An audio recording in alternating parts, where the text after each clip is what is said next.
Saudações a todos, sejam bem-vindos a mais um episódio do Tech About It. Eu sou Balduino Félix. E eu sou Ivo Domingos, estaremos aqui cerca de 1 hora para abrir este universo tecnológico da Tistec. E hoje temos aqui connosco um convidado muito especial. Temos connosco o Custódio Morato. Morato Custódio, aliás. Sabes que, pronto, antes de mais, obrigado pelo convite. Prazer é todo nosso. Tenho estado a ver, o vosso trabalho no YouTube e noutras plataformas, como aparecendo cortes. E tenho estado sempre muito curioso em saber como é que funciona, né, por trás das câmaras, e é uma honra estar aqui e ser convidado por vocês para falar um bocado. Tá. Na verdade, a honra é toda nossa, né? Prazer é todo nosso. A questão é que Morato é um sobrenome, Custódio é um nome próprio. Correto. Então muitas pessoas, quando falam comigo, acham que o meu nome é Custódio. Certo. Morato. Mas não sei, o meu velho trocou tudo. Então é Morato Custódio. Correto. Antes de começar, nós gostamos sempre, antes de partir propriamente no tema e tudo aquilo que nós vamos conversar, de conhecer quem é o nosso convidado. Para muita gente já sabe que o Morato hoje em dia é uma figura, ou se calhar até antes. Mas quem é o Morato Custódio? Exatamente. Vamos fazer um dive no teu passo. No teu passado, teu percurso. Quem era o Morato antes de ser o Morato Custódio que é hoje, né? Olha, Como é que começou? Morato é uma figura. Isso é uma daquelas coisas que eu espero nunca me habituar a ouvir. Eu não estou habituado. Às vezes as pessoas reconhecem-me porque eu tive o privilégio de ser convidado para algumas plataformas para falar, e também já estive na televisão para falar. E às vezes estou a andar, tipo, chinelo, pé empoeirado na rua, e a pessoa fica tipo, tu és o Morato? E eu tipo, sim. Gosto. E eu tipo, que fixe, meu. Eu não consigo me habituar. Não se tornou, e espero que nunca se torne natural, né? Então, quando alguém diz, o Morato, essa expressão que tu usaste é uma figura, para mim enche-me o coração, meu. Obrigado. Mas é verdade, eu entendo o que o Morato está a dizer em termos de não se habituar, mas na verdade quem dá o verdadeiro valor são as outras pessoas, né? Tu vais sempre achar, ok, eu sou sempre o Morato, colega do fulano e tal, estudei aqui, andei por aqui e aí, mas nós não vemos assim, é complicado. Não, mas eu agradeço e tenho que fazer essa nota porque realmente não é, ainda não sou natural. Pronto, eu nasci e cresci em Porto Mbuí. Certo. Portanto, aí depois da 8ª classe tivemos que nos mudar para Luanda porque em Porto Mbuí não havia a escolaridade depois da 8ª classe, também por causa de outras questões sociais. Estudei no IMIL, no Macarenco. Fiz o curso técnico de informática no Macarenco. Depois disso comecei a trabalhar na Sabmiller. A Sabmiller era a empresa que detinha a marca da Coca-Cola em Angola. Em simultâneo comecei a estudar na Lusíada. E o que é que fazia lá na Sabmiller? Eu entrei como técnico de informática e durante os primeiros meses o meu trabalho era levar os computadores para o armazém do frio. Correto. Para aspirar pó de computador. Técnico de informática. Técnico de informática. Mas na verdade, literalmente. Mas na verdade, era técnico de manutenção. Na verdade era a senhora da limpeza. Então, esse era o meu primeiro assignment. Correto. E pronto, e fui crescendo dentro da empresa. Sempre percebi o valor que havia na capacitação. Eu sei que aqui a TIS é uma empresa que dá muito valor à capacitação, fazem muitas formações, eu tenho visto muita coisa no LinkedIn, então é uma coisa que eu consigo me identificar. Sempre dei muita importância à capacitação, então fui fazendo certificações Microsoft. Correto. A título próprio, pagava eu, e aí aos centros de formação, fazia os exames e tal, e pronto. A dada altura fui para a Índia fazer o currículo de certificações da Microsoft. Na altura, já depois de ter terminado a universidade? Não. Pelo meio, porque entretanto eu começo a estudar na Lusíada no primeiro ano e começo a trabalhar na Coca-Cola. Correto. Primeiro há uma mudança, havia uma vaga em Bom Jesus, eu vou para Bom Jesus no tempo que a estrada de Catete Ainda estava boa? Não, parecia uma ciclovia. É verdade, e caminhões e tudo. e então tive que transferir a matrícula da Lusíada para o Piaget. Ok. Ok. Mas depois, muito rapidamente, eu apercebi-me que aquilo que é o nosso contexto académico, o nosso conteúdo programático, não dava respostas para aquilo que eu vivia no dia a dia, porque eu via os meus colegas, né? Ok. Pá, Mário Azevedo, Álvaro Simões, Edgar Patrício, Alexandre Santos, Carlos Pinha, pá, todo mundo Correto. nos corredores só falavam inglês e Microsoft e eu, tipo, Cisco, epá, tenho que aprender isso. Exatamente. Então comecei a dar mais atenção às certificações técnicas e a primeira certificação eu faço cá, num ambiente completamente inóspito, livros emprestados, centro de formação mal equipado, e a empresa viu o meu esforço e viu que eu consegui fazer essa certificação e decidiu fazer uma aposta. Ok. Eu vou para a Índia, para o centro de formação da Koenig, e faço todo o currículo da Microsoft, volto, continuo a trabalhar na SAP Miller, fui crescendo, pronto. Entrei como senhora da limpeza, a aspirar para o de computadores, e Correto. saí de lá a ocupar o lugar do Nelson Cunha, que foi o meu primeiro diretor, e do Carlos Pinho, que foi o meu primeiro chefe, pessoa que me contratou, e saí de lá como diretor de informática, né? Ok. Passado cerca de 8 anos. E depois vou para MultiChoice como diretor técnico, e muito rapidamente fico diretor de operações na MultiChoice, até agosto de 2016, quando eu decidi demitir-me da MultiChoice, sem antes que formar a equipa, sem antes contratar pelo menos a pessoa que me podia substituir na MultiChoice, que eu considero até hoje um dos grandes, acho que o ponto mais alto da minha carreira profissional por conta de outrem, é o facto de a pessoa que eu apostei e passei as pastas e dei alguma orientação no início, na minha saída da MultiChoice, hoje é o diretor-geral da MultiChoice. Então quer dizer que a aposta foi bem feita. Com certeza. E acho que como profissional nós começamos a perceber o nosso impacto quando as pessoas em quem nós apostamos, principalmente para nos substituir, conseguem chegar mais longe do que aquilo que nós chegamos quando saímos da empresa. Então essa foi a minha passagem curta pelo mundo empresarial, 12 anos, 8 anos na SAP Miller, 4 anos na MultiChoice, e depois disso decidi ser Kunanga, né? Que é o empreendedor. Os empreendedores são todos Kunanga.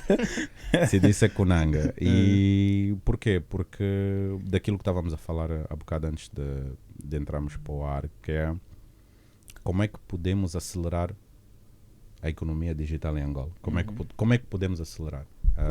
Podemos fazer todas as aplicações do mundo, podemos fazer os Unitel Moneys, os Equanzas, podemos fazer tudo o que a gente quiser fazer em termos de tecnologia.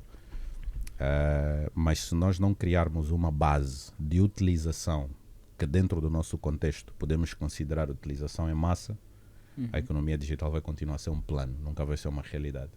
Bom. Então, olha, juntei-me a um grupo de pessoas, fizemos uma fábrica de telemóveis, juntei-me a outro grupo de pessoas, temos projetos ligados à internet, acesso à internet gratuito, servimos mais de 500 mil pessoas, depois podemos falar um bocadinho sobre isso. E juntei-me a outro grupo de pessoas e temos estado a desenvolver plataformas digitais que, se vocês repararem, eu tento incidir em toda a cadeia de valor da economia digital, desde o equipamento, que eu acho que é vital, Certo. até as plataformas digitais que depois dá acesso aos serviços das pessoas. Academicamente, eu sou formado em tecnologia de informação, licenciado em tecnologia de informação, tenho um mestrado em gestão de projetos, tenho um segundo mestrado em gestão de sistemas de informação, tenho algumas pós-graduações, não me lembro, deve ter 7 ou 8, e tenho alguns certificados também que eu agora não me lembro de todos, mas pronto, eu gosto muito de estudar. Correto. Mas onde é que currículo surgiu vasto. a paixão pela informática? Nunca tive paixão, zero. E, por exemplo, na 10ª classe, no ensino médio, é onde se decide, eu vou fazer esse curso. Então, como é que escolheste isso? Quando nós viemos para Luanda, na altura, pronto, até recentemente o o ano letivo começava no início do ano, né? Sim, janeiro, fevereiro. Janeiro, fevereiro, as pessoas tinham que fazer as matrículas Exatamente. e acho que as aulas começavam, sei lá, acho que Fevereiro mesmo. E quando eu venho para Luanda, já era março. Época Matrículas da fechadas. universidade. Estava no meio. Não, no médio. No médio. Não, mas é a época que nas universidades começam as aulas, é em março. Tipo, no médio já as matrículas já estavam fechadas e tudo. Yeah. Então, o meu sonho sempre foi fazer engenharia de petróleos. Ok, Eu sou do Porto Ambuino, Conza Sul, temos aí o INP, todo mundo sonha com certeza. Vem para lá. ir para o INP. Mas pronto, vim para Luanda, matrículas fechadas e na altura, se calhar fazia um punível, coisa parecida, porque eu na altura era mais estudar era mais ou menos uma obrigação, não tinha paixão absolutamente nenhuma. Mas aí o tio Carlitos conseguiu um canal com a tia Lola no Macarenco e disse, único curso que tem vaga é o curso de informática. E aí eu acho que nessa altura nunca tinha passado mais do que 5 minutos à frente de um computador, não sabia o que era um computador, nunca tinha. Mas era o único curso que tinha vaga, então eu disse, vou arriscar. e fui, mas nunca foi um plano, nunca tive paixão, nunca fui fascinado por tecnologia, nunca fui fascinado por computadores, sempre foi mesmo só a intenção de cumprir a tarefa. Este é o curso que eu consegui vaga, é aqui onde eu entrei, então eu vou fazer bem.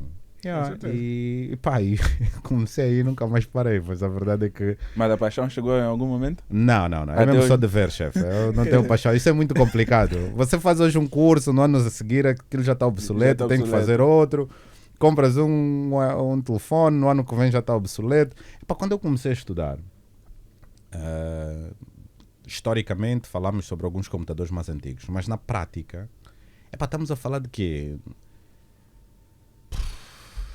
Disquetes, RAM, sei lá, 100 megas, já não me lembro, mas olha como é que as coisas evoluíram de lá para cá. Ninguém em sã consciência que não gosta de estudar vai investir numa área que muda radicalmente ano após ano. É impossível. E depois eu trabalhei em Haiti numa fase que havia pouca especialização. Por exemplo, tu és administrador de sistemas, mas tens que perceber de redes, tens que perceber de Cisco, tens que perceber de KVAs, tens que perceber de rack, tens que perceber de frio, tens que perceber de eletricidade. Vocês não têm noção quantos choques eu já apanhei. Eu dizia, eu não sou eletricista, meu Deus, mas tens que entender. Como não havia tanta especialização como há hoje, tinha que fazer muita coisa. Então a paixão nunca veio. Tanto que eu, muito cedo na minha carreira, eu saí da MultiChoice como diretor de operações com 30 anos. 30 anos é muito novo. Mas eu já tinha ultrapassado o suporte, a tecnologia, o computador, o servidor, já estava operações. A minha equipa tinha 302 pessoas. Então era mais obrigado a fazer, a me capacitar, não só tecnicamente, mas também emocionalmente, para poder gerir conflitos, gerir pessoas, falar com pessoas. Então eu tentei mover além da tecnologia o mais rapidamente possível, porque eu odeio isso. Odeio. É mesmo só dever.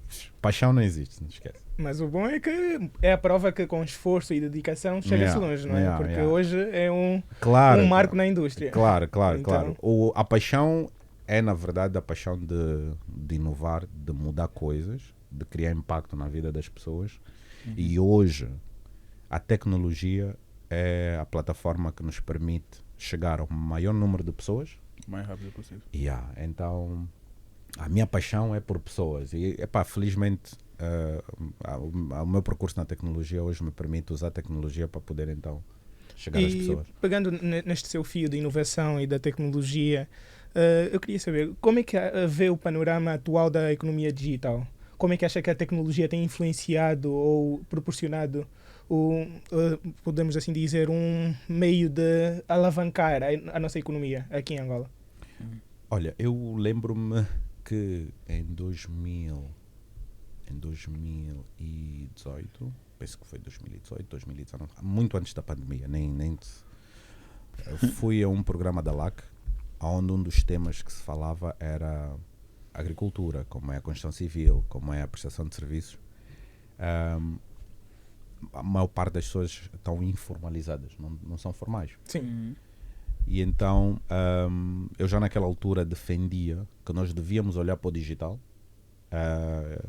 e já tinha defendido na massificação do digital para podermos chegar então à marca dos 500 mil empregos. Correto. Hoje eu noto uma visão clara daquilo que é a importância do digital na nossa economia.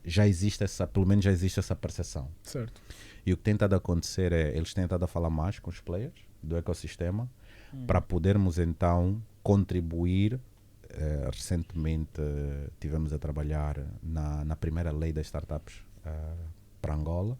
Deverá sair muito, muito em breve, que vai nos ajudar então a acelerar isso. Porquê? Porque nós temos as condições, apesar das pessoas acharem que nós somos poucos, nós não somos poucos. 34 milhões de habitantes é um bocado de gente. E se nós pegarmos em 34 milhões de habitantes e dentro do nosso contexto criarmos serviços que chegam a pelo menos 50%, 60% da população, nós vamos começar a ter aqui o digital, não só quem usa, mas quem produz também a se beneficiar. Em quantos porcentos é que tu achas que estamos nesse momento? 29%. Acesso à internet, cerca de 29%. Acho que o Matias Borges falou sobre isso há uns dias. Cerca de 29%. Mas esse 29% está tudo misturado. Inclusive, estamos a contar a tia Maria, o Joaquim, que trabalham numa repartição pública, o computador que ele trabalha tem acesso à internet. Okay. Nós não estamos a contar as pessoas que acordam com a internet e vão dormir com a internet. Porque se nós contarmos as pessoas que acordam com a internet e vão dormir com a internet, estamos a falar de muito menos. Exatamente. E nós temos neste momento, segundo dados do Inacom, cerca de 24 milhões de utilizadores de rede móvel. Correto. É aquilo que eu disse há bocado. Correto. Porque se nós convertermos 24 milhões de utilizadores de telemóveis e fomentar o uso do smartphone, estamos a falar de 24 milhões de utilizadores, nós podemos chegar aos 17, 18 milhões de utilizadores ativos de internet assim. E 18 milhões de utilizadores ativos de internet já é mercado. Com certeza. Então, ainda não é um contributo de certa forma significativo, mas de certeza absoluta que estamos no caminho e muito em breve há de se tornar uma parte importante da economia.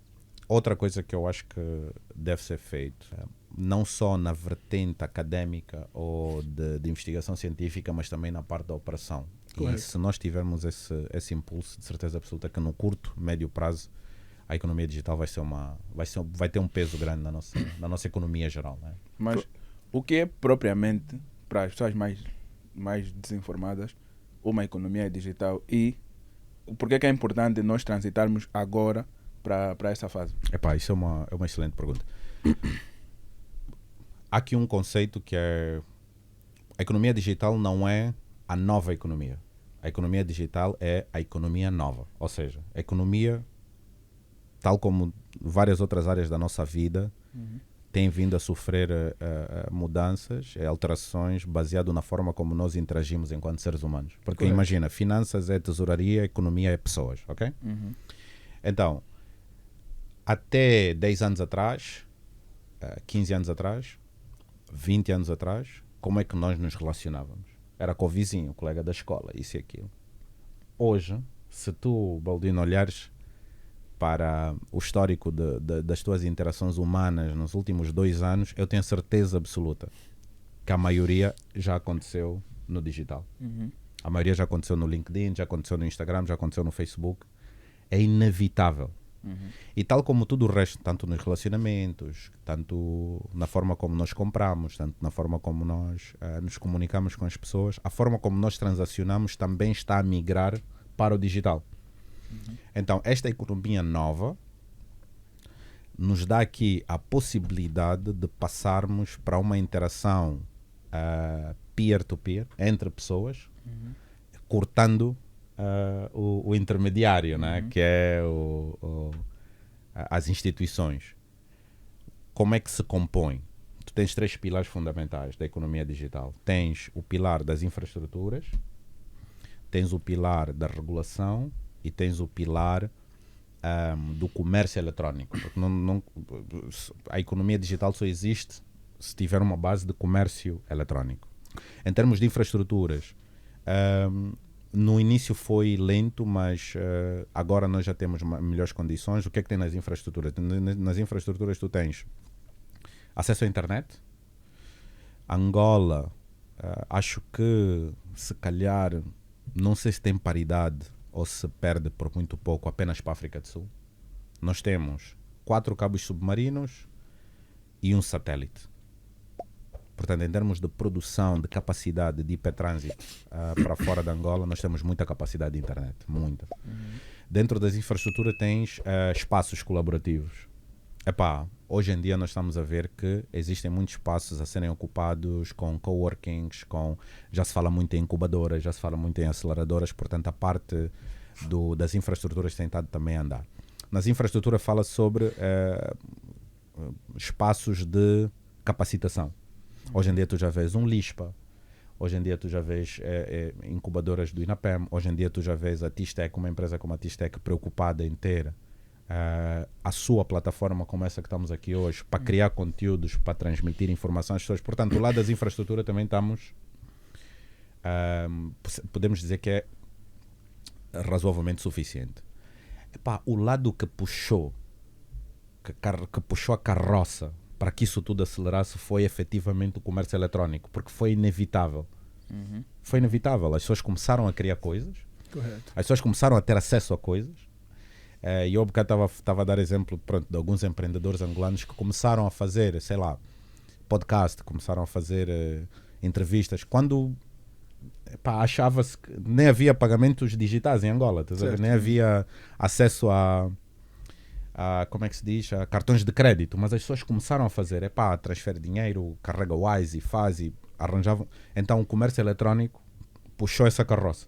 Correto. E tudo o resto teve que acompanhar. Então a economia digital, o que é? A economia digital é um ecossistema com 3 pilares: infraestrutura, regulação e comércio eletrónico, que participa naquilo que é a economia convencional, mas tal como tudo o resto na vida dos seres humanos, tem estado a transitar do convencional para o digital. É mesmo só isso. Mas tu disseste que com esses pilares seria eliminado o papel das instituições. Yeah. E então como é que as instituições deverão se comportar? Devem desaparecer ou como é que eles poderiam se adaptar ao fato de eles estarem a ser eliminados? Bom, mas antes disso eu até queria saber como é que isso iria eliminar o papel das instituições se na mesma precisa de uma instituição para regular as transações. Ok. As instituições existem, vão continuar a existir, mas vão ter cada vez mais um papel irrelevante na forma como as pessoas interagem entre si. Correto. Nós estamos numa fase que nós não nos apercebemos porque nós estamos no meio do ciclone. Certo. Eu gosto de usar um exemplo para explicar, para responder essa pergunta. Nós, quando começamos enquanto povos, nós vivíamos uma psicologia da confiança local. Certo. Eu conheço o Ivo, eu conheço o Balduino, eu te empresto a minha vaca, você leva no teu curral, para o teu boi emprenhar, depois dividimos os vitelos. Certo. Eu sei que o Balduino não vai me facar, eu sei que o Ivo não vai me facar, porque nós vivemos numa comunidade onde todos se conhecem. Exatamente. Yeah. Então, com a expansão das populações, houve necessidade da criação das instituições. E aí vieram governos, vieram bancos, vieram advogados, vieram contratos, Então passamos da psicologia da confiança local para institucional, aonde basta ter um contrato, eu vou confiar numa instituição. Certo. Quanto maior é o prédio da instituição, maior é o grau de confiança, né? Foi assim que muita gente perdeu dinheiro no BPC. Viram um prédio bem grande. Então, essa psicologia da confiança nas instituições permitiu a que nós pudéssemos acelerar a evolução das sociedades, mas por outro lado criou determinadas vulnerabilidades naquilo que é a centralização das decisões, centralização da vulnerabilidade, centralização da confiança, e que a partir do momento que começamos a ter problemas sistémicos, nós começamos a duvidar dessa confiança. Correto. E começamos a evoluir para onde? A psicologia da confiança distribuída. Ok. Aonde tu, Ivo, tens Uber no teu telefone. Tu, Balduino, tens o Televa no teu telefone. Eu, Morato, tenho o Tupuca no meu telefone. Mas nenhum de nós sabe onde é que é o escritório da Uber. Você não sabe onde é que fica a Televa. E eu não sei onde é que fica a Tupuca. Não sei. Mas nós, baseado na psicologia da confiança distribuída, se o Balduino usa, então eu também vou usar. Se o Ivo usa, eu também vou usar. E eu chego lá e digo assim, eu quero sair da minha casa às 3 da manhã para ir, sei lá, no clube ou sei lá onde. A 50 quilómetros. Certo. Assim, a minha confiança não é na instituição, porque eu nem sequer sei onde é que fica o Televa, por exemplo. Correto. A minha confiança é o quê? Quantas estrelas tem um motorista? Aquele motorista, a cara dele, há pessoas que é uma cena de bater o olho. Essa cara de motorista, Foi com essa cara ou foi com a cara dele? Tem a matrícula do carro, Correto. tem a cor do carro, tem a marca do carro. Então, não é uma questão de eu confiar na Televa. Eu estou a eliminar a instituição. Correto. E estou a me relacionar com o motorista, aonde eu vou confiar no motorista para me prestar um serviço. E se aquele motorista cometer um erro comigo, mancha a imagem de outros 1000 motoristas que estão contratados pela instituição. Então, nós não vamos acabar com as instituições, nós vamos eliminar as instituições na intermediação entre as pessoas. Nesse sistema onde a confiança é baseada na reputação, como é que podemos mitigar os riscos associados aos aproveitadores, aos atores maliciosos que podem estar envolvidos? Como já vimos, por exemplo, os casos em que as pessoas confiavam nos aplicativos, como já se viu as notícias dos aplicativos como o Yango, onde por causa de uma falta de verificação dos dados do motoristas, algumas pessoas começaram a usar para cometer crimes, não é? Claro. Então, como é que podemos mitigar os riscos neste universo da economia digital? Pois, como nós estamos nesse processo de transição, e obviamente que quando nós olhamos para trás, daqui a 50 anos, os nossos filhos, os nossos netos vão achar bué estranho que nós íamos até o banco para levantar dinheiro. Correto. Eles vão achar bué estranho que nós íamos até o ATM para tirar cash e pôr no bolso. Eles vão achar isso bué estranho. Fica na fila. Da mesma forma que nós hoje olhamos para trás para determinadas coisas, tipo, calma aí. Mas havia mesmo pessoas que compravam diamantes na mão do camanguista sem ter os equipamentos para poder analisar se aquilo era mesmo diamante e depois chega lá, afinal é vidro. Quantas histórias dessas nós já ouvimos? Vários. Então, os bad actors ou os malfeitores sempre existiram, existem e vão continuar a existir. E isso faz parte da natureza humana. Sempre que existe uma novidade, da mesma forma que tem pessoas a analisar como é que se podem beneficiar, tem o mesmo número de pessoas a analisar como é que podem explorar as fragilidades do sistema para se poder beneficiar. Isso vai sempre existir. Correto. Agora, como é que nós podemos mitigar o risco? É aí onde continua a ser relevante o papel das instituições. Por isso é que eu disse há bocado, nós não eliminamos as instituições da fotografia, eliminamos como intermediário na relação entre as pessoas. Exatamente. Então, se nós olharmos, por exemplo,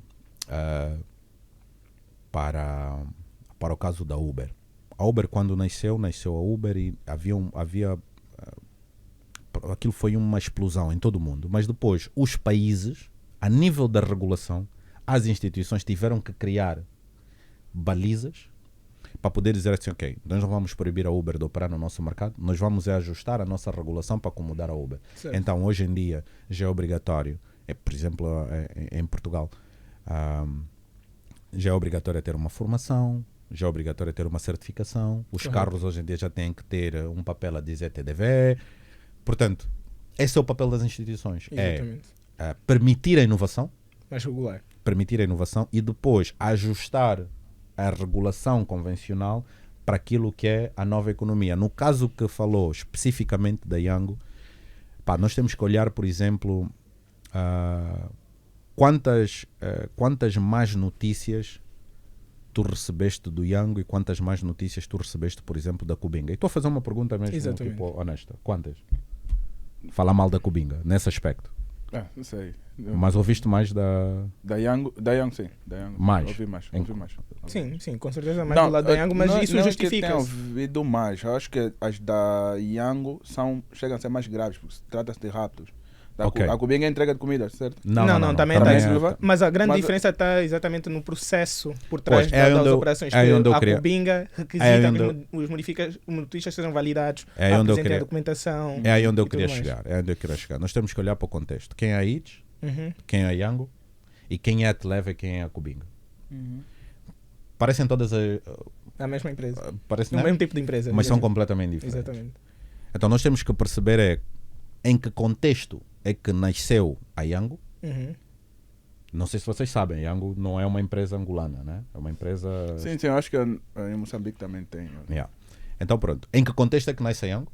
Que é transportado para Angola, certo. Sem estar ajustado numa fase inicial ao nosso contexto. Exatamente. E em que contexto é que nasce a Cubinga, já ajustado ao nosso contexto. Exatamente. Então isso é que é importante nós percebermos que existe um elemento de contextualização que quem nasce num contexto está melhor ajustado, como é o caso da Cubinga, e quem é transportado de um contexto para o nosso tem que se ajustar. Então, o processo de validação da Yango tem na sua gênese o ambiente onde a empresa foi criada. Exatamente. Estamos a falar de uma empresa que tem um grau de penetração de bilhetes de identidade muito alto. Estamos a falar de um contexto onde as pessoas têm morada fixa. Exatamente. Estamos a falar de um contexto onde as pessoas têm código postal. Então, se tu transportas isso tudo para Angola e depois aqui, código postal 0000.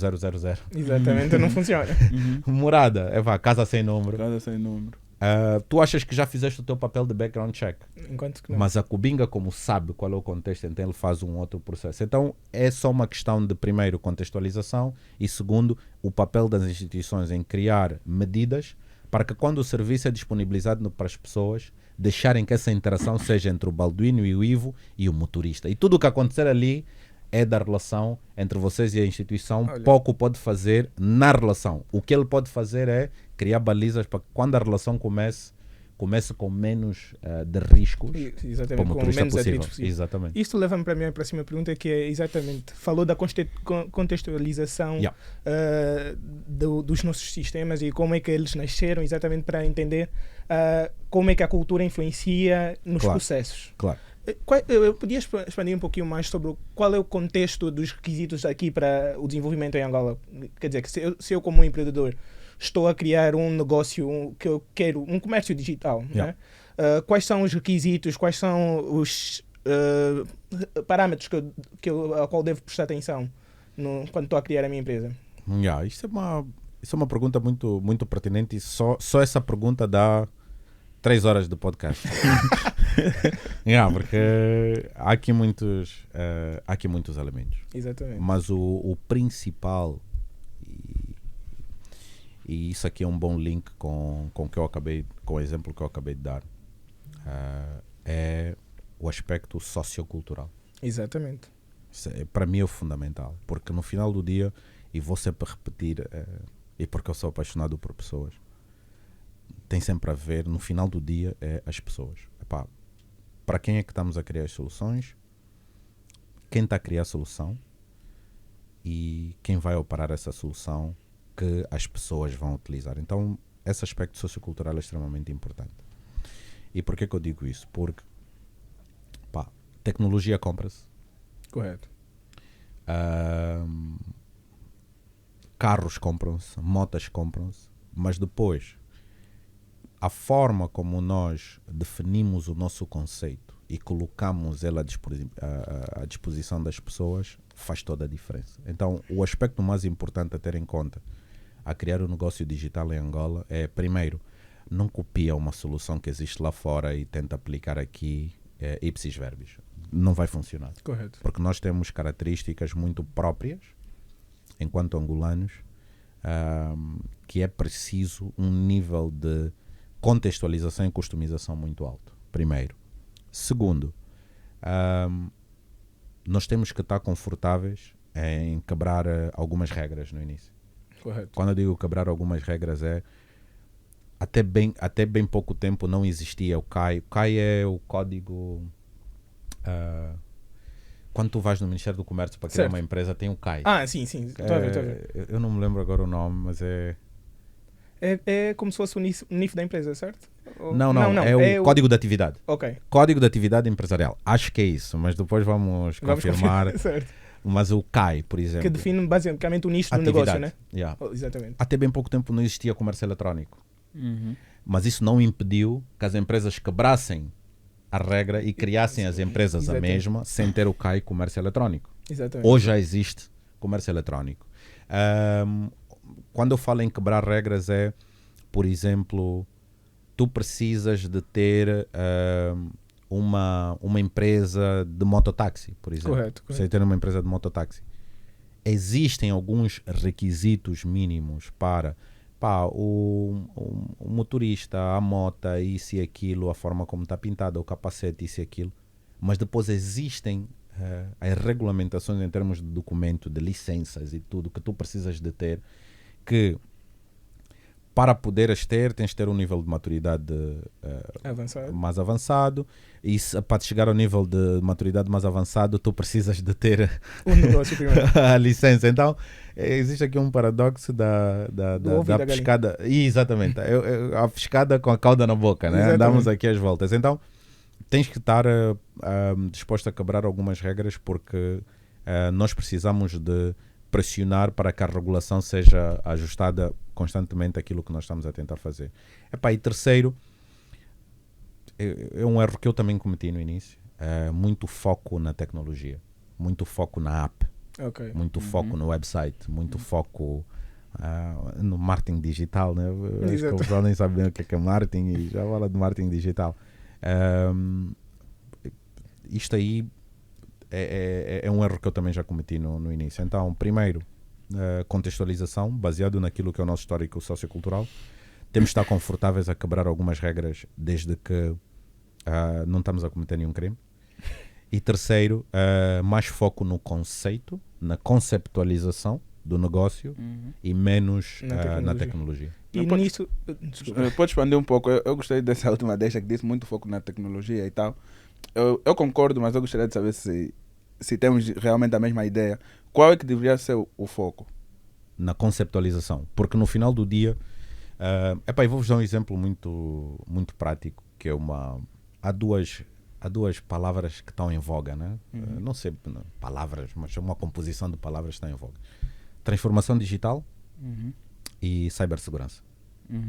Isto...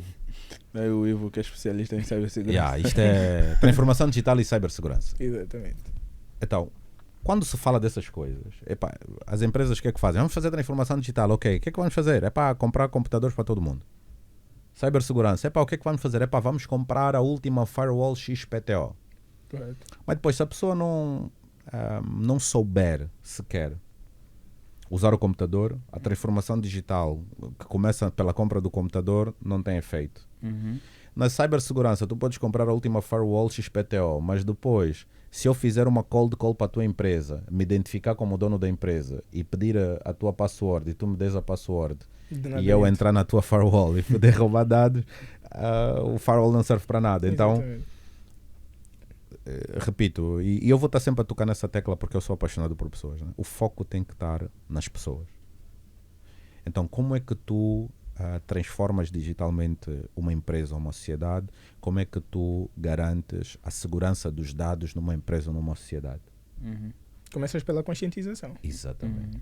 Corretamente. Então, a mesma coisa se aplica para uma startup, a mesma coisa se aplica para um negócio no digital, que é, nós temos que olhar para as pessoas, nós temos que olhar para os processos e nós temos que olhar para aquilo que é a consciencialização das pessoas para poder evoluir para aquele serviço. Porque eu, se faço uma fintech e vou buscar o conceito do Quênia, o SSD, e insisto no SSD em Angola, quer dizer que eu não estou a perceber qual é o contexto que nós vivemos global e qual é o contexto da nossa sociedade. Então, por mais que eu invista na tecnologia, por mais que eu invista na app, por mais que eu invista no middleware para fazer o SSD e não estou a investir na conceptualização porque e as pessoas que fizeram programação hão de me entender. Hoje em dia tem muitas facilidades para fazer um programa, mas eu já escrevi mais de, ao longo da minha vida académica principalmente, eu já escrevi mais de 50.000 linhas de código em algoritmo. Ou seja, é fazer o algoritmo que depois pode ser traduzido em linha de código. Exatamente. E que era equivalente a mais 50.000 linhas de código. Então, o que é que isso quer dizer? Isso quer dizer que nós perdemos um bocado o respeito que se tinha pelo algoritmo, porque é no algoritmo onde tu trabalhas o conceito, os fluxos e passamos logo para a app. Contratamos uma equipa na Índia e faz aí uma fintech. Mas tem o quê? Tudo, põe tudo. Entende? Então, só uma nota para quem não sabe o que é um algoritmo. Mas acho que o mais importante é que disse sobre as palavras que estão em voga.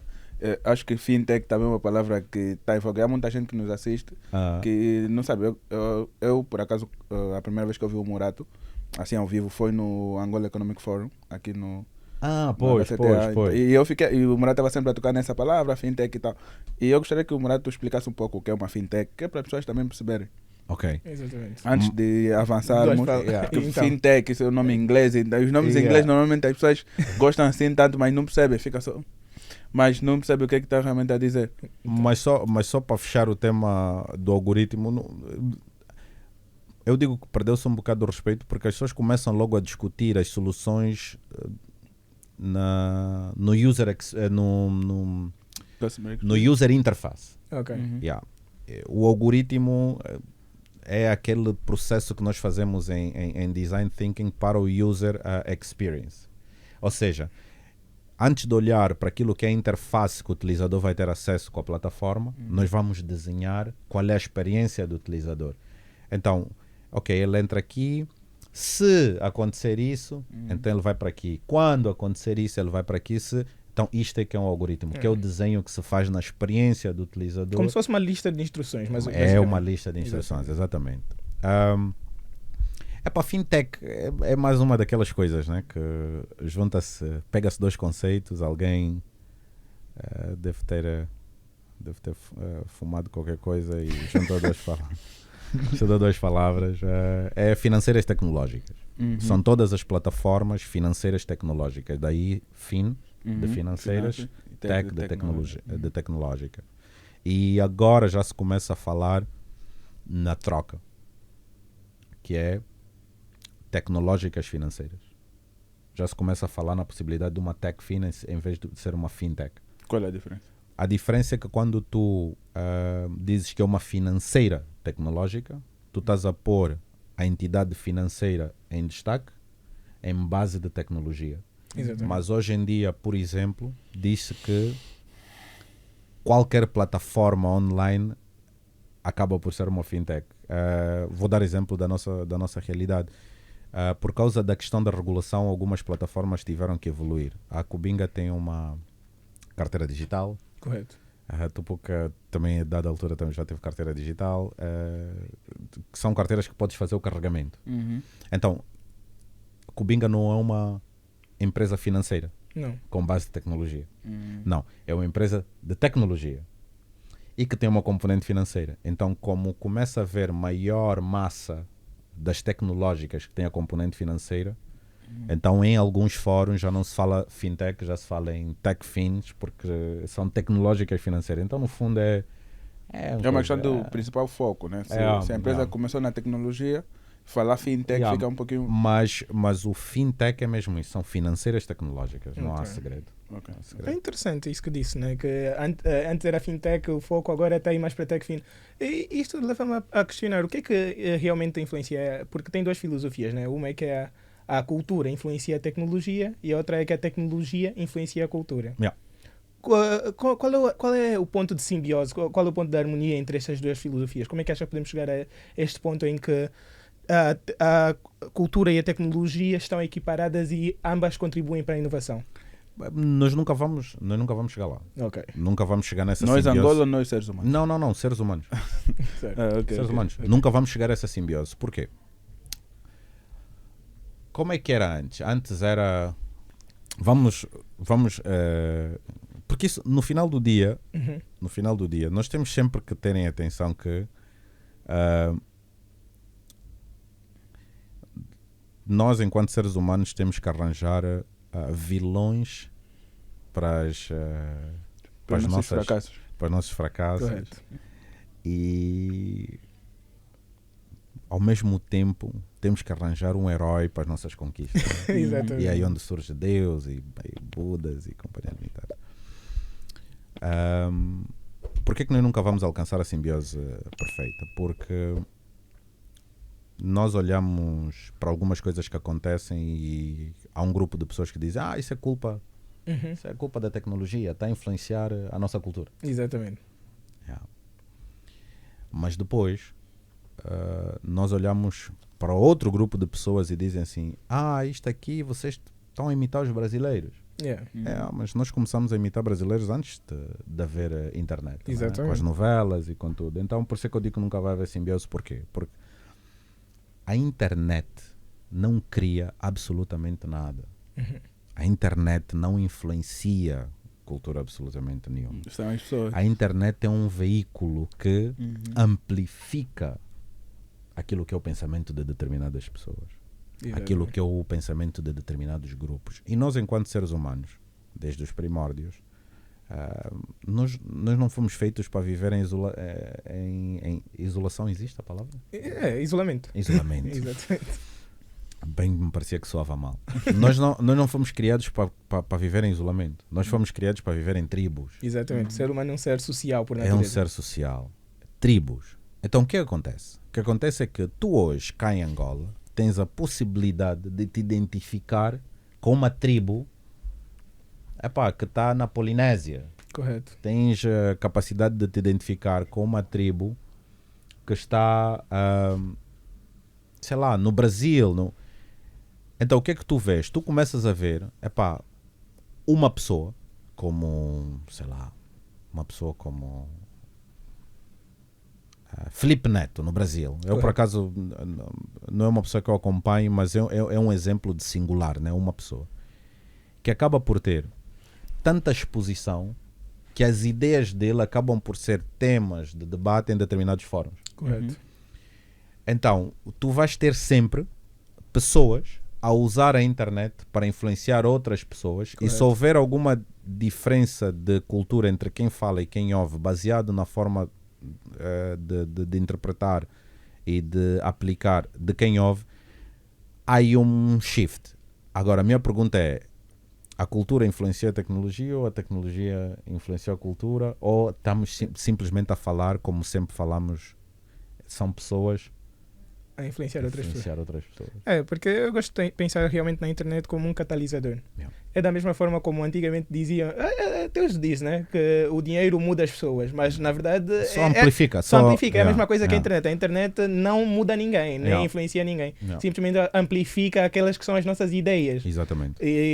Porque é como dizem, né, que o Google ensina a fazer bombas. O Google não ensina a fazer bombas. Tu é que vais para lá procurar como fazer bombas. Não, e alguém foi lá e explicou como é que se faz uma bomba. Exatamente. E só para fechar esse tema, falando aqui da nossa realidade, nós, o que é que precisamos? Da mesma forma que tem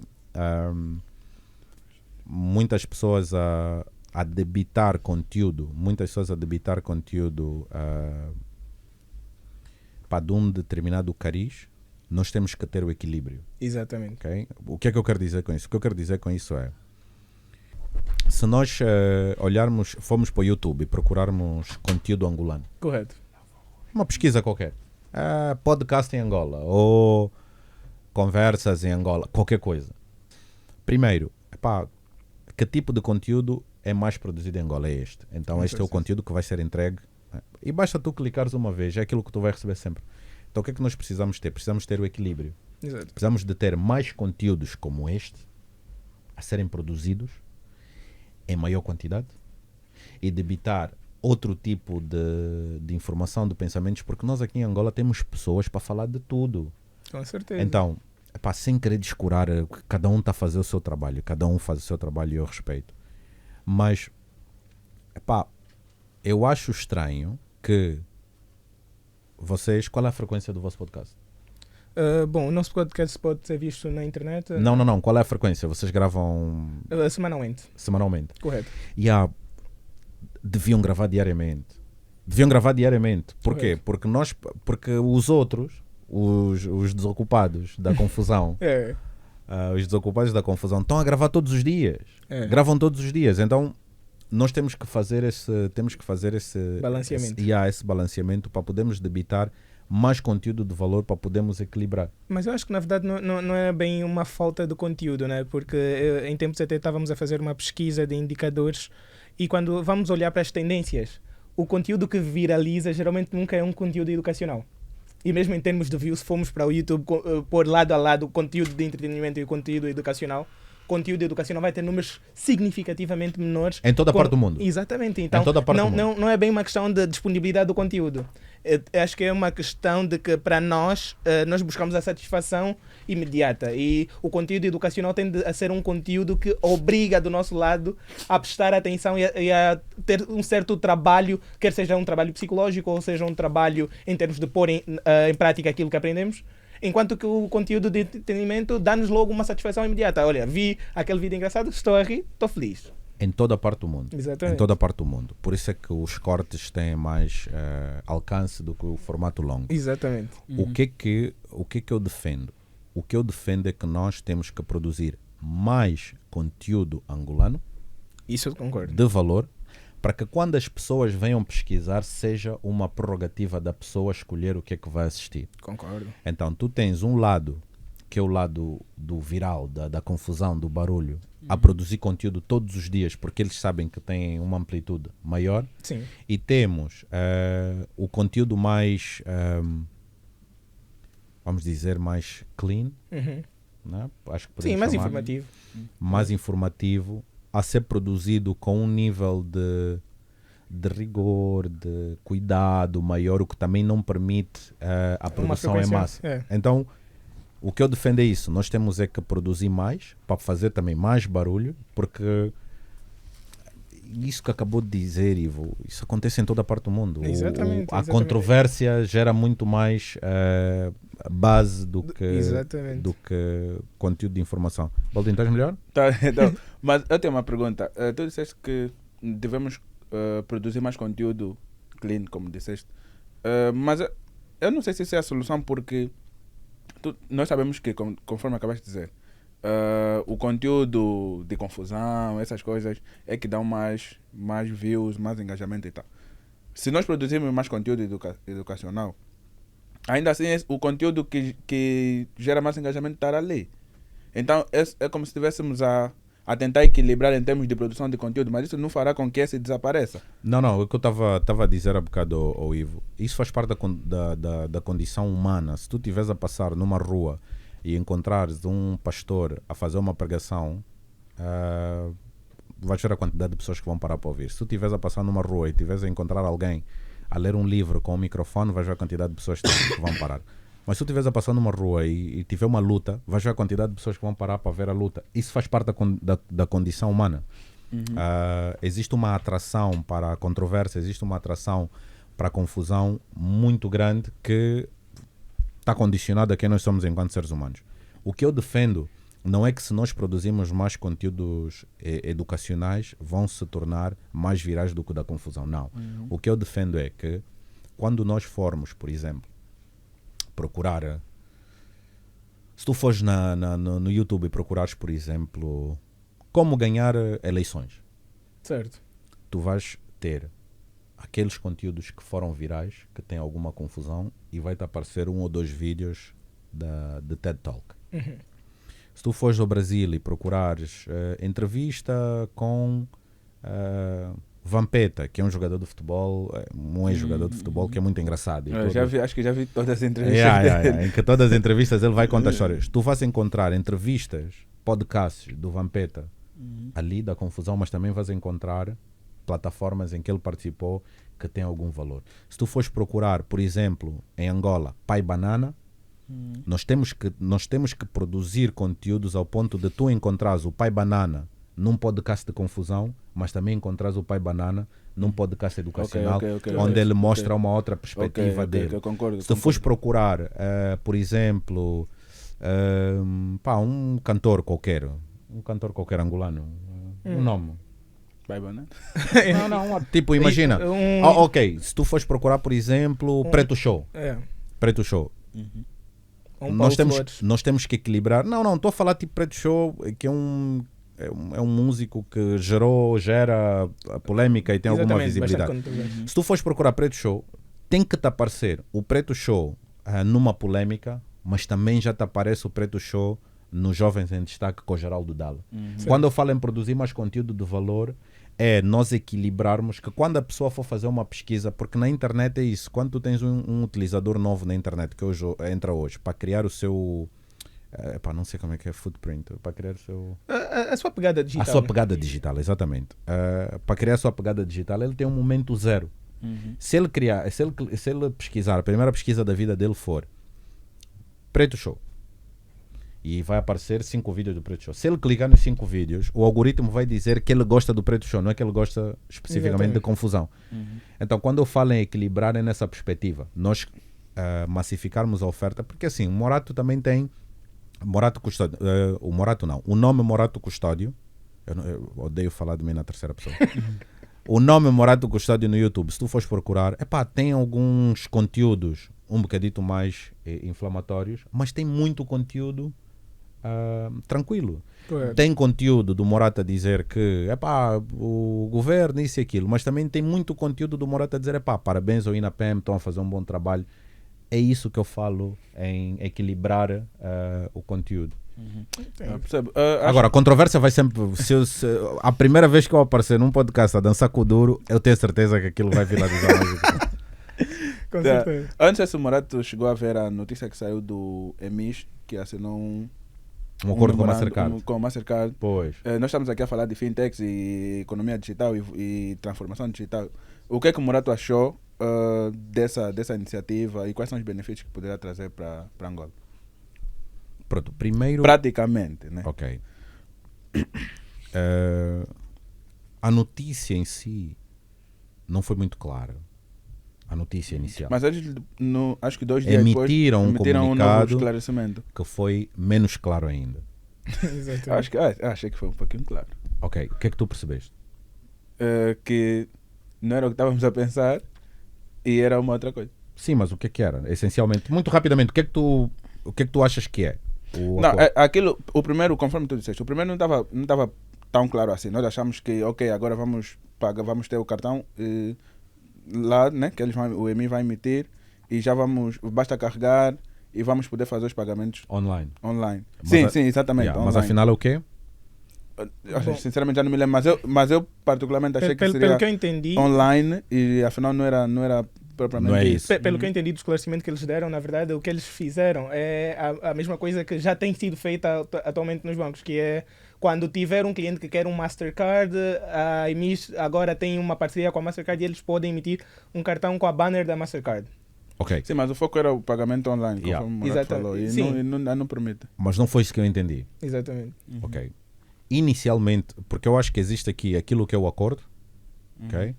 E existe aquilo que é a percepção pública. Porque a primeira percepção pública foi que agora, com o cartão multicaixa, exatamente, participante da rede Mastercard, vamos poder fazer pagamentos online. Foi essa a percepção pública, né? Mas, pronto, para mim não fazia sentido essa percepção pública, porque o acesso a fazer compras online no exterior do país vai sempre depender do acesso a divisas. Exatamente. O teu cartão pode ser Visa, Mastercard, tudo combinado no mesmo cartão, mas se tu não tiveres acesso a divisas no final do dia, não consegues comprar fora do país. E o acesso a divisas é um processo que é muito bem conhecido por nós. A banca comercial tem que participar de um leilão, tem que ter acesso a divisas para depois vender às pessoas e às empresas para as pessoas poderem ter a moeda estrangeira. Portanto, logo à partida eu sabia que não podia ser isso. Aquilo que eu percebi do acordo, se vocês repararem, se vocês forem andar por Luanda, em alguns ATMs vocês vão encontrar a sigla Visa e Mastercard. Em alguns vocês não encontram. Sim. Okay. Em Angola, tu tens uma rede única, de ATMs, que pertence à EMIS, mas depois tu tens a certificação que cada banco tem mediante as parcerias internacionais que tem. Ok. Então, por exemplo, a rede de ATMs é a mesma, mas depois um banco como o Banco BAI, por exemplo, pode ter acordos Visa e Mastercard e pode disponibilizar na sua máquina ligada à sua rede o serviço de que se tu vieres com um cartão Mastercard ou um cartão Visa, desde que seja do Banco BAI o ATM, tu pões lá o cartão e consegues levantar dinheiro, né? Correto. O que eu entendi do acordo é que esta certificação, pelo menos Mastercard, vai deixar de ser uma certificação do banco com o ATM e vai passar a ser da rede da EMIS para que todos os ATMs a nível nacional possam receber cartões Mastercard. Foi isso que eu percebi. Ok. Então não tem nada a ver com o pagamento online. Nem poderia ter, porque o pagamento online sempre vai precisar de acesso a divisas, pelo menos para fora, né? Sempre vai precisar de acesso a divisas, que não é uma prerrogativa da EMIS. Sempre vai depender de acesso a divisa disponibilizado pelo Banco Central.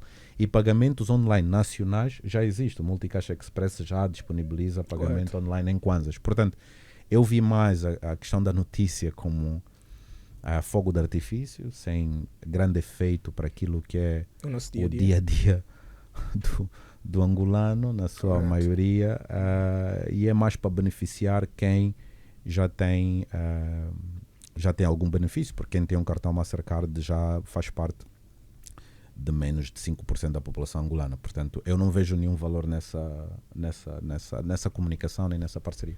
E, em termos de pagamentos online, né, como já disse, já temos alguns pagamentos online, que é o caso do Multicaixa Express, que permite pagamentos na moeda nacional. Mas como é que acha que os sistemas de pagamentos online influencia exatamente no que é a nossa situação atual da economia digital? Primeiro, dizer que o sistema de pagamentos de Angola deu um salto significativo depois de 2020, com o lançamento do levantamento sem cartão. Correto. E a alteração da lei dos sistemas de pagamento de Angola. Foi uma alteração muito, muito importante. Aí correto. Eu tenho que dar os parabéns ao BNA. Pronto, se calhar também porque eu participei, né? Pode contar um pouquinho mais sobre isso? Como é que foi? Agora estamos curiosos. Não, é perfeitamente normal.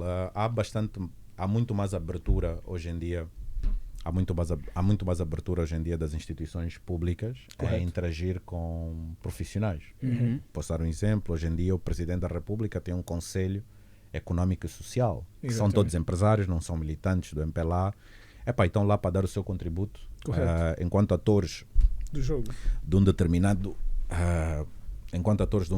setor, para contribuir nas políticas públicas. E o mesmo acontece a nível institucional. Correto. Da mesma forma que tem estado a convite do INAPEM e por ser membro da Associação Angolana de Startups e Empreendedorismo Digital, temos estado a trabalhar com o INAPEM na criação da lei de startups, temos estado a contribuir. E o mesmo... Acho que eu queria que depois falasse um pouco sobre essa lei. Acho que participou também da legislação dessa lei das startups. Sim, e quais são os benefícios que isso vai trazer no imediato para as startups em Angola? Então, com a lei de sistemas de pagamento de Angola não foi diferente. Na altura eu era um ator muito interventivo no ecossistema das tecnológicas financeiras e acabei por, de certa forma, contribuir. E é uma lei que veio desbloquear muitas barreiras. Correto. Muitas barreiras e então acho que primeiro, nesse aspecto, tenho que dar os parabéns. Tenho que dar a César o que é de César, que esta lei de sistemas de pagamento, muitos parabéns aí ao novo vice-governador, Pedro Caixi Silva, que trabalhou incansavelmente, e toda a equipa do BNA, Solange, o Bruno, que trabalharam todos para passar a lei. O que é que isso permitiu? Isso permitiu a criação de segmentos diferentes dentro do universo das instituições financeiras não bancárias. Certo. Então, hoje em dia, tu já tens diferentes tipos de fintech que têm diferentes tipos de requisitos e pode-se segmentar melhor aquilo que é o ecossistema das financeiras tecnológicas. Certo. Segundo, qual é aqui o tema dos pagamentos? Lembra-se que no início da nossa conversa eu falei sobre aquilo que é a redução da intervenção das instituições na transacionalidade entre as pessoas. Exatamente. No final do dia, todas as relações humanas são assentes em trade-offs, em troca, é comércio, né? É tudo troca, né? É a base da sociedade. É tudo troca.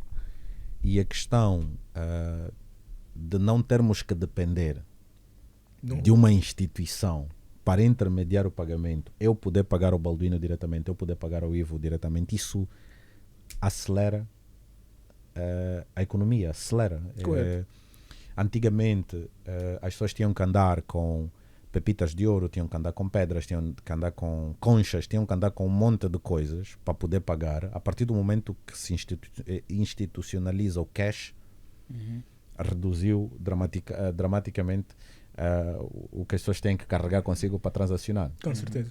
E como a economia evoluiu para o digital, é normal que uma troca comercial, eu encomendo um tupuca, o tupuca tem que vir até a minha casa para eu poder lhe dar o cash, aumenta o risco para o lado da tupuca em prestar esse serviço, porque ele tem que se comprometer com alguém para trazer o produto. Exatamente.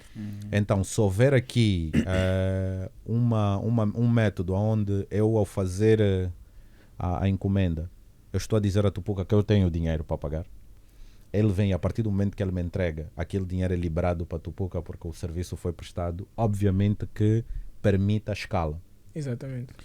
E é aí na escala onde eu acho que o atraso dos pagamentos online, o atraso da massificação das fintech prejudicou o ecossistema de startups angolanos, que é uma tupuca, uma cubinga, para poder expandir a sua operação, por exemplo, para o Lubango, além de ser uma zona econômica diferente, além do poder de compra ser diferente, além dos preços terem que ser diferentes, além de uma série de condicionantes socioculturais, correto, ainda tem a questão do custo operacional.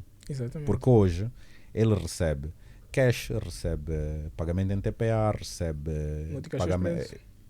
No final do dia tem que haver uma contabilidade que sabe, recebeu quanto em cash, recebeu isso, troco, não tinha troco, então ficou a faltar 5 kwanzas, no TPA, não fechei o TPA, então se não fechou o TPA ainda não se faz a reconciliação. Então o que acontece? Para expandir o negócio para o Lubango eu não posso levar só o serviço, tenho que levar a operação. Exatamente. Tenho que montar escritório, tenho que contratar a pessoa, tenho que ter contabilista, tenho que ter sítio para carregar os TPAs. Se tu tiveres a possibilidade da transacionalidade ser entre o Morato e o Ivo, o Morato e o Balduino, não há necessidade de transferir a operação para o Lubango. Correto. Eu transfiro simplesmente o serviço, eu escalo o serviço. Então, para mim, o grande atraso que a falta de meios de pagamentos online criou para o nosso ecossistema foi prejudicar a escalabilidade dos negócios digitais em Angola. E como é que vê o futuro? O futuro é brilhante, o futuro é ótimo. Nós estamos nesse momento, aquilo que em startup chama-se de Blue Ocean, onde há espaço para todos. Exatamente. Há espaço para todos. Nós precisamos de fintechs focadas em microcrédito, microseguros, micropoupanças, seguros de vida. Nós precisamos de fintech para tudo e mais alguma coisa. Nós precisamos de massificar serviços como o Quick, que permite a interoperabilidade entre contas bancárias e contas de pagamentos e contas de mobile money. Nós precisamos de tanta coisa nesse momento que há espaço para todos. Correto. Daqui a 10 anos nós poderemos vir a entrar para um contexto de Red Ocean, onde só aqueles que têm uma proposta de valor interessante é que vão permanecer no mercado, mas até lá há muito espaço para inovar, há muito espaço para experimentar. Em Angola, cada pedra que tu levantares é um problema novo para se resolver. E a tecnologia tem essa facilidade de ajudar a resolver problemas. Portanto, o futuro, não só para as fintech, mas para aquilo que é a economia digital em Angola é brilhante. E com a nova lei, angolana de startups que está neste momento em desenvolvimento pelo INAPEM e pelo Ministério da Economia e Planeamento, eu tenho a certeza absoluta que vai melhorar significativamente o ambiente de negócio digital em Angola. Eu terei todo o prazer, quando a lei for homologada, terei todo o prazer em garantir que alguém do INAPEM venha cá sentar com vocês e fica já o convite. Fica já o compromisso. Sim, já agora, como nota de finalizar, o Murato disse no início da conversa, quando saiu da MultiChoice, decidiu ser Kunanga. E como é que está a ser de lá para cá, como é que tem sido essa experiência? A questão toda é que tu, quando olhas para trás, ou seja, quando estás a viver os problemas, eu tive muitos momentos na minha vida que eu olhei para mim mesmo e disse, porque é que eu fiz isso? Devia ter ficado. Porque eu enquanto profissional a trabalhar por conta de outrem, eu cheguei até o ponto mais alto que eu podia chegar enquanto jovem preto angolano. Eu era praticamente diretor-geral adjunto da MultiChoice Angola, que é uma multinacional. Era diretor de operações, tinha maior área, tinha o maior número de colaboradores. Então houve muitos momentos que eu olhei para mim e disse, devia ter ficado lá. Foi muito difícil. Mas hoje, olhando para trás, eu chego à conclusão que eu devia ter feito isso mais cedo. Devia ter feito isso mais cedo, porque a melhor coisa que aconteceu na minha vida profissional foi eu ter conquistado a liberdade de criar sem as balizas ou sem o teto de uma entidade patronal. Porque aquilo que é a MultiChoice hoje, aquilo que é a Tistec hoje, aquilo que é a Unitel hoje, aquilo que é a Movicel, aquilo que é as grandes empresas que nós conhecemos em Angola, privadas, alguém ou um grupo de pessoas decidiram começar. Com certeza. Entendes? Entendo. Decidiram começar. Decidiram. Então, tudo aquilo que eu também decidi começar tem o potencial De chegar lá. de ser uma Unitel, de ser uma Tistec, de ser uma Movicel. Então, nós temos que potenciar os inovadores, os criadores, os angolanos, para podermos dar a oportunidade de surgirem novas Tistecs, novas Unitéis, novas Moviceis e novas grandes empresas, porque de onde eu vim, isso eu posso dizer com toda a certeza absoluta, de onde eu vim, e acreditem, eu vim de lugares muito, muito complicados, eu deixei lá atrás pessoas mais inteligentes que eu, mais preparadas para aquele contexto do que eu, e em termos de disciplina, força, melhores do que eu, mas que não tiveram as mesmas oportunidades que eu. Então nós temos que criar referências no nosso mercado de pessoas que saem de contextos complicados, e eu, no meu caso, eu considero, eu venci na vida, como eu disse, profissionalmente, a partir do momento em que eu contrato uma pessoa para me substituir e essa pessoa chega ao ponto mais alto dentro da empresa, para mim é o maior indicador de sucesso que eu posso ter enquanto profissional. Então nesse aspecto eu venci na vida. É preciso que essas histórias sejam replicadas para que outras pessoas usem a tua pegada digital, para poderem chegar até onde chegaste e mais longe. Então, olhando para trás, eu acho que estou a servir esse propósito, e isso dá-me confiança de que tomei a decisão certa. E como um bom navegador experiente, né, que já ultrapassou as tempestades deste mar azul, não é? Que conselhos tem para deixar para aquele empreendedor que está a começar agora, que está a dar os seus primeiros passos? Como nota final. Pode deixar uma luz. Exatamente. Pode dar uma luz para quem nos ouve a partir de casa. Vocês não podem me convidar para falar 1 hora, vocês não podem me convidar para falar 1 hora, eu falo muito, eu falo muito, mas eu posso dissertar durante 1 hora sobre o que é que se pode fazer, mas vou tentar encurtar, que é o seguinte: A forma mais humana de se punir outro ser humano é o isolamento. Ok. Se alguém comete um crime, o que é que a sociedade faz? Pega nele e põe na cadeia. Exatamente. Se dentro da cadeia ele comete um crime, o que é que acontece? Vai para Solitário. Vai para solitário. Uhum. Yeah. Então a forma mais humana de punir outro ser humano é com isolamento. E uma das coisas que eu me apercebi na minha jornada empreendedora aqui em Angola é que a jornada empreendedora em Angola é uma jornada solitária. Yeah. De que forma? Quando tu estás num contexto de criação, muitas coisas que tu vais acreditar porque tu tens uma visão, ninguém vai perceber. Eu sentei com 2 profissionais de topo do Banco BAI em 2019 e eu disse que o Ekwanza da forma que estava não ia funcionar, que era preciso fazer mudanças, precisavam de uma app e precisavam de retirar o Ekwanza urgentemente do BAI e criar uma entidade própria para ter a sua própria identidade, porque sendo um produto do Banco BAI nunca ia funcionar. E naquela altura eu tinha a certeza absoluta, não me disseram isso na cara, mas tenho a certeza absoluta que para eles eu estava a falar o maior absurdo do mundo.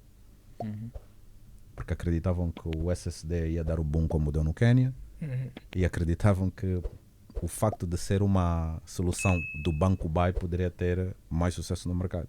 Ok. Estamos em 2023, 4 anos depois, o que aconteceu? O Ekwanza está a ser removido do Banco BAI. Está a se tornar uma instituição separada. E Eu nunca usei. tem app. Já tem um aplicativo. Então, é sobre essa solidão que eu falo.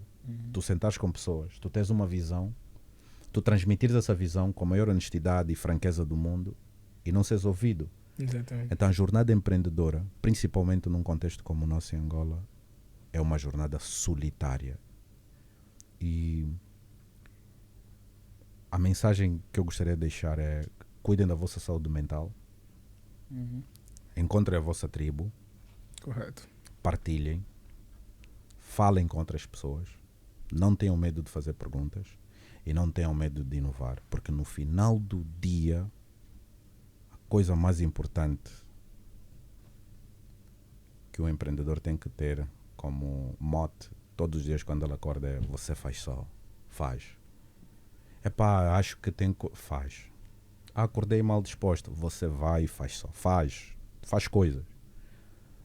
Porque quando olhamos para trás mais vale nos arrependermos sobre O que fizemos. coisas que fizemos e usamos os nossos fracassos como aprendizado do que vivemos uma vida de arrependimento de não termos feito coisas. Eu acho que isso é o mais importante que eu posso deixar para os meus colegas empreendedores conangas. Muito obrigado. Foi um belo conselho. Muito obrigado, Morato. Muito obrigado. Chegamos ao final, infelizmente. A conversa estava muito boa. Agradecemos já. Não me convidem mais para falar só mal. Não. Da próxima serão 3. Não, mas da próxima tu vem já com o pessoal do Não, eu não. Não, Inapem. Não, eu não venho, Inapem, mas desculpa. o Baldino me perguntou sobre a questão da lei.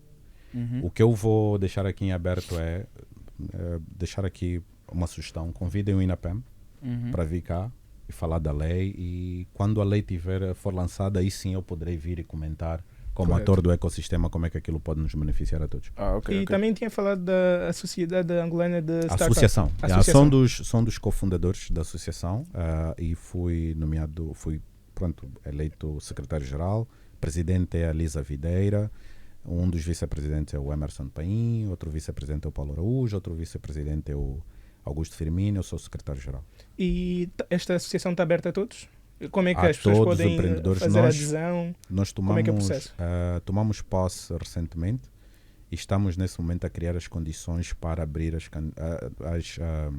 as inscrições para os associados e comunicação também ao ecossistema e às entidades do Estado. Já tem alguma rede social? Como é que as pessoas podem se Tem informar? LinkedIn. Ok. Está no LinkedIn. A sede com 2 As. Ok. Então, a todos fica aqui a dica: procurem a associação. Se quiserem saber um pouquinho mais sobre o trabalho do Morato Custódio. No LinkedIn. Não tenho Instagram, infelizmente, nem Exatamente. Facebook. Tenho que ter, mas no LinkedIn tem lá. Podem encontrar o Morato Custódio no LinkedIn e muito obrigado mais uma vez por participar desta conversa. Foi uma conversa bastante produtiva, bastante informativa. Deu para conhecer um pouco melhor sobre este universo das fintechs e tudo o que podemos dizer é muito obrigado e volte para a próxima. Né? Obrigado, obrigado. A todos os que nos assistem, muito obrigados. Até a próxima semana que estaremos juntos para mais uma conversa.